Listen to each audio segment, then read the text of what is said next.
सभी को नमस्ते।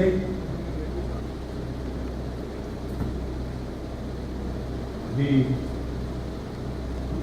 संघ कार्य का 1.25 वर्ष पूरा हो गया। शतक पूर्ति को मनाने का काम 1 साल भर चले।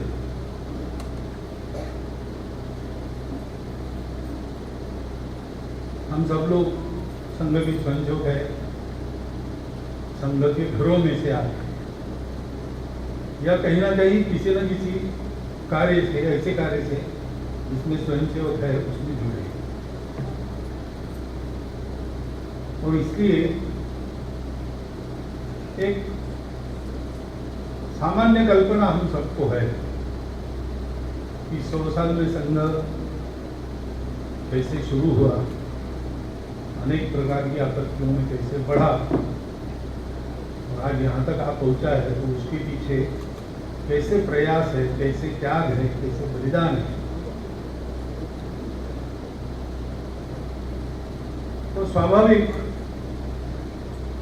शताब्दी में हमने कुछ न कुछ करना चाहिए, ऐसा सबको लगता है। शताब्दी वर्ष के लिए नियम तो ये बना है कि संघ के स्वयंसेवक शताब्दी का काम संपन्न करेंगे। संघ के स्वयंसेवक अनेक संगठनों में वो संगठन कुछ नहीं करेंगे। जो शताब्दी के कार्यक्रम निश्चित हुए हैं उसमें जो स्वयंसेवक जहाँ है जिस संगठन में, वो स्वयंसेवक के नाते संघ की योजना बनेगी उसमें करेंगे। लेकिन फिर भी इससे स्वयंसेवकों का समाधान नहीं है, क्योंकि ये जो प्रेरणा है, उस प्रेरणा के पीछे जो प्रयास हुआ है, वो प्रेरणा इतनी उत्कट है और प्रयास इतना पवित्र है कि वो ऐसा कहते हैं ना कि आकाश का कागज बनाया और मेरू पर्वत की लेखनी बनाई और सागर की शाही बनाई, तो भी वो पूरा नहीं होगा। ऐसा भाव अपना ऐसा है कि क्या क्या करो, कितना करेंगे, करने के बाद भी लगता है और करो। तो उसके चलते संगठनों के नाते भी कुछ ऐसे उपक्रम कर रहे हैं। वैसे ही आपका आज का उपक्रम है, तो बिल्कुल स्वाभाविक है और भावपूर्ण। परिश्रम आपने बहुत किया। नवरात्रि का समय है, विशेषकर रंगोली विधा ऐसी है कि जिसमें स्वाभाविक हमारी बहनें ज्यादा रहती है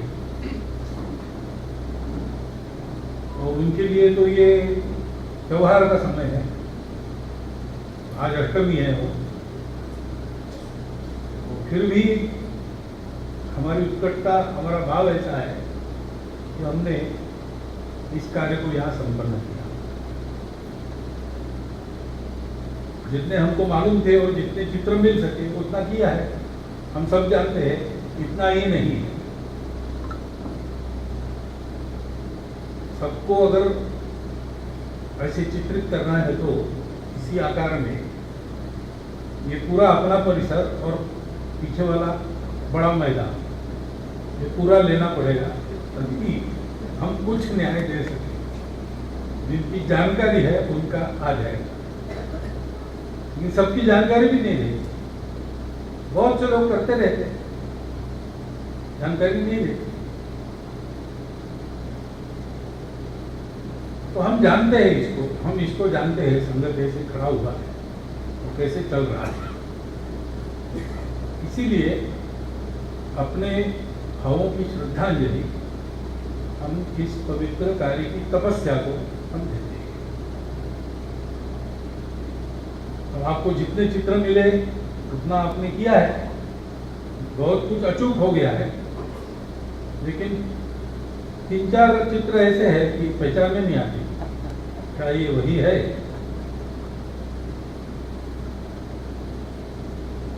आपने इन सबको देखा नहीं होगा। मैंने इसमें दादाराव परमार और डॉक्टर साहब को छोड़ के बाकी सबको देखा है। इसलिए मैं कह सकता हूं कि 3-4 चित्र जैसे थे वैसे बिल्कुल नहीं आए। लेकिन उसका कोई इलाज नहीं। चित्र भी जो मिलते हैं, चित्र तो छपे, फोटो होंगे तो जैसे कि वैसे छपे, लेकिन देखने वालों के नज़र में भी कुछ परिवर्तन होता है, तो उस सब का परिणाम होता है। लेकिन 3-4 छोड़ के बाकी सब बहुत अच्छा है। और जो 3-4 नहीं, उसमें किसी का फोटो ही नहीं था आपके पास, और किसी का था तो कैसा था वो मैंने नहीं देखा। लेकिन कुल मिलाकर हमने निकाले हैं, हमने भी देखना चाहिए सभी चित्रों को। जो हमने निकाला उसको तो हमने देखा ही है। चित्रों को देखना, जानकारी जो है वो भी देखना है। कौन है, इतना परिचय हो, इतनी जानकारी है, लेकिन जीवन भर उन्होंने काम किया तो क्या क्या झेला होगा ये उसमें से नहीं है। लेकिन हम अपने भाव से उसकी कल्पना कर सकते हैं। वो भाव मन में लेकर आपने ये सब काम किया है तो इसका एक अच्छा परिणाम ये होगा कि हमारे जीवन में भी वो दृढ़ता, वो पवित्रता, वो त्याग, ये सब आ सकता है। आना तो इसी के लिए है। कला साधा धर्म है। कोई भी कला हमारे यहाँ केवल मनोरंजन के लिए नहीं होती। हमारी दृष्टि है सत्यम शिवम सुंदरम। हिंदू दर्शन कला का 3 शब्दों में आ जाता है। जो सत्य है, जो शिव है, वो सुंदर है। तो हमारी कला का दर्शन भी सत्यम शिवम सुंदरम होना चाहिए। ऐसा होने से संस्कार होता है। कला संस्कृति की वाहक है और संस्कृति संस्कार से चलती है। तो कला का उद्देश्य संस्कार करना है। इस अर्थ में समझकर आपने जो बड़ा परिश्रम किया है और अच्छी तरह उसका एक परिणाम निकला है, उसको आप भी देखिए, उसका इस प्रकार से रसग्रहण करिए तो आज के कार्यक्रम का फल हम सबको, क्या कहते हो, 60 उत्तरी सुफल संपूर्ण ऐसा हो जाए। ऐसा सबका हो, इसलिए आपको शुभकामना देता हूँ और इतनी सुंदर प्रदर्शनी लगाने के लिए आपका अभिनंदन करता हूँ और मेरी चाहूँ। एबीपी माझा, उघडा डोळे बघा नीट।